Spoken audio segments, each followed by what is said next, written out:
El Señor esté con todos ustedes. Y con tu espíritu. Lectura del Santo Evangelio según San Mateo. Gloria a ti, Señor Jesús. En aquel tiempo, Jesús dijo a sus discípulos: les aseguro que si su justicia no es mayor que la de los escribas y fariseos, ciertamente no entrarán ustedes en el reino de los cielos. Han oído ustedes que se dijo a los antiguos: no matarás, y el que mate será llevado ante el tribunal. Pero yo les digo, todo el que se enoje con su hermano será llevado también ante el tribunal. El que insulte a su hermano será llevado ante el tribunal supremo, y el que lo desprecie será llevado al fuego del lugar de castigo. Por lo tanto, si cuando vas a poner tu ofrenda sobre el altar, te acuerdas allí mismo que tu hermano tiene alguna queja contra ti, deja tu ofrenda junto al altar y ve primero a reconciliarte con tu hermano y vuelve luego a presentar tu ofrenda. Arréglate pronto con tu adversario mientras vas con él por el camino, no sea que te entregue al juez, el juez al policía y te metan a la cárcel.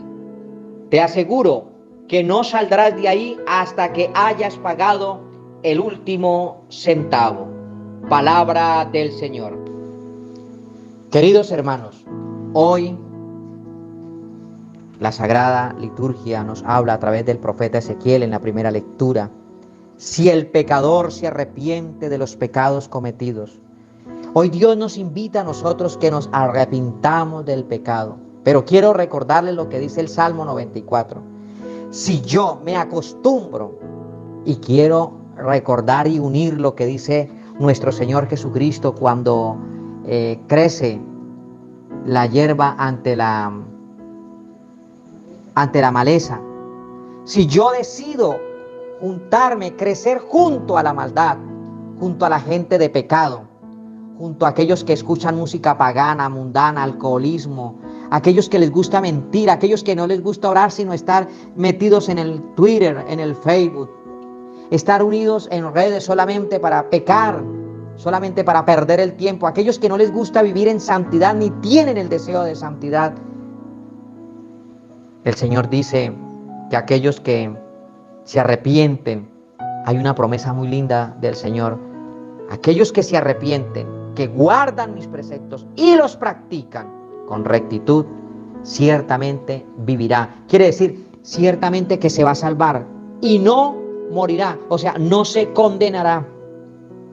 Dice el Señor que la persona que se arrepiente, y la Iglesia nos invita a arrepentirnos, confesar el pecado. Pero hay algo extraordinario unido a la Santísima Virgen María, que la Virgen dice y pide, al igual que cuando Zaqueo le dice: Señor, Señor, si yo tengo que reparar hasta 7 veces en lo que yo he pecado, lo voy a reparar. Y la Santísima Virgen invita en las diferentes apariciones: reparen el pecado, arrepiéntanse, apártense y reparen. Es tiempo de reparar. Padre, ¿pero qué es eso de reparar? Si usted robó algo, pues diga: Señor, yo tengo que devolver esto. Hace un momento estábamos hablando en la preparación de esta enseñanza que Diego le compartía a uno de sus seres queridos. Y si yo he entregado dinero al mundo, al maligno y a la carne, pues yo tendré que rendir cuentas de ese dinero. Y yo te digo a ti, hermana y hermano, porque no voy a hablar solamente de los hombres, las mujeres también van a los casinos. Yo quedé impresionado cuando en Las Vegas las mujeres de 70 años se preparan y agarran su coche y viajan 4 o 6 horas. ¿Para dónde va? A los casinos, Padre.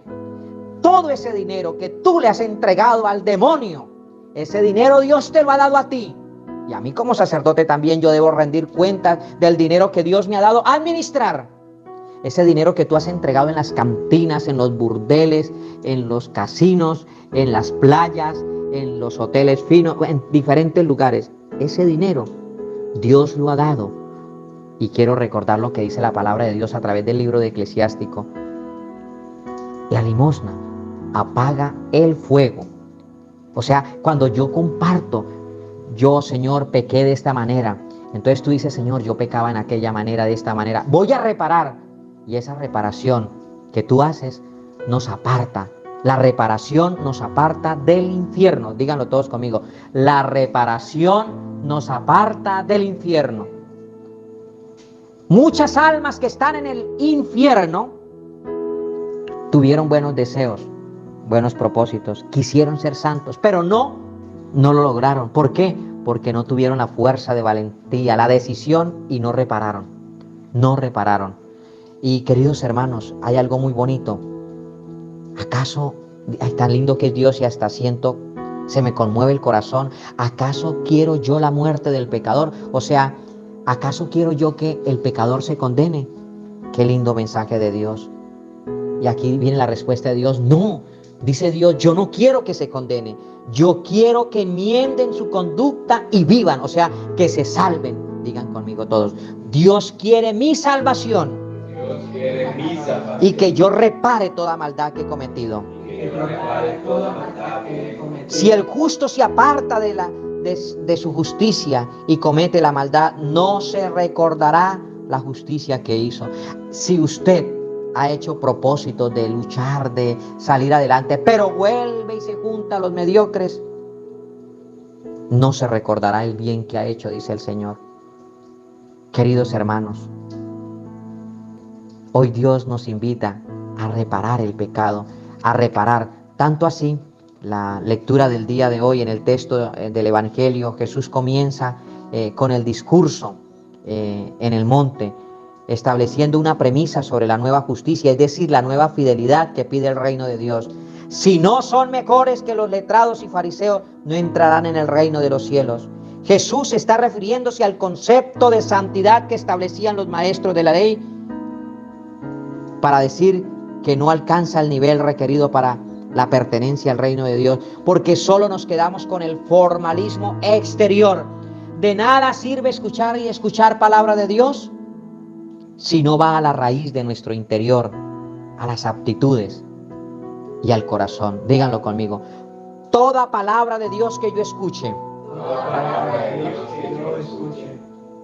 debo llevarla al interior de mi alma. La palabra de Dios debo hacerla realidad con mis actos, con mis aptitudes. Al discípulo de Cristo se le pide más. Jesús nos va a concretar a continuación mediante esta síntesis de hoy. El Señor dice hoy de una manera muy dura: no matarás. El que se enoje con su hermano será llevado ante el tribunal. El que insulte a su hermano será llevado ante el tribunal. El que desprecie al prójimo será llevado al castigo, al lugar del castigo. Por ende, queridos hermanos, quizás se van a escandalizar con lo que voy a decir, pero para mí, Padre Gabriel Mora, la ofrenda dentro de la Sagrada Eucaristía, la ofrenda dentro de la liturgia tiene mucho poder. Jesús dijo: si tú tienes algo contra el prójimo, deja la ofrenda. ¿En dónde? En el altar. La ofrenda nos ayuda a liberarnos de esa multitud de demonios que nos tienen atados en el odio, en la humillación, en la rabia que quizás nos pueda asistir, en las injusticias. La ofrenda tiene mucho poder. La ofrenda tiene poder, hermanos. La ofrenda, ofrendar para Dios tiene mucho poder. Deja la ofrenda sobre tu altar y vete a buscar aquel con tu hermano, y reconcíliate con él. Y cuando te hayas reconciliado, vuelve luego a presentar tu ofrenda. Ahora, un punto de vista apologético. Yo quisiera preguntarle al hermano que no es católico: la cárcel quizás es un lugar donde se purgan los pecados, es un lugar de purificación. Para aquellos que niegan el purgatorio, aquí el evangelista lo llama cárcel. No dice purgatorio, pero se llama cárcel. Yo le hago una pregunta: ¿quién va al infierno puede salir de él? No. ¿Quién va al infierno ya está condenado? Pero aquí dice que habrá un lugar, o sea, la cárcel, Y te aseguro que no saldrás de ahí hasta que hayas pagado el último centavo. Querido hermano protestante, yo te pregunto, ¿cuál es esa cárcel? ¿Cuál es ese lugar que seremos presentados ante el juez que Dios va a enviar para que sea reparado el pecado? Esta cárcel es el purgatorio. ¿Cómo va a decir esto este cura? Pues entonces, si va al infierno, entonces podríamos afirmar que las almas pueden salir del infierno. Y quien va al infierno, nadie sale de allí. Hoy, este término, cárcel, significa purgatorio. Aquí hay una defensa apologética del purgatorio. La Virgen les guarde, les bendiga y vamos a luchar por arrepentirnos, por reparar y por vivir en santidad y apartarnos de aquellos que nos puedan apartar de la santidad de Dios. Los dejo con esta pregunta. Los dejo con esta pregunta, queridos hermanos. Dice el Señor, ¿acaso yo quiero la muerte del pecador? O sea, ¿acaso yo quiero que tú te condenes? Qué lindo es Dios. Dios creó para ti y para mí el cielo. El infierno fue creado para Satanás y todos los demonios. Digan todos conmigo, el cielo ha sido creado para mí. El cielo ha sido creado para mí. Qué hermoso, hermanos. Sean santos, dice el Señor. Y Dios dijo, tan lindo el Señor, me voy a prepararles una mansión, me voy a prepararles allí una habitación. Señor, permítame que yo de granito apartarme del pecado, que me duela ofenderte, que me arrepienta de mis pecados y que pueda reparar y que me pueda confesar y que yo pueda comulgar para pertenecer al reino tuyo. Amén.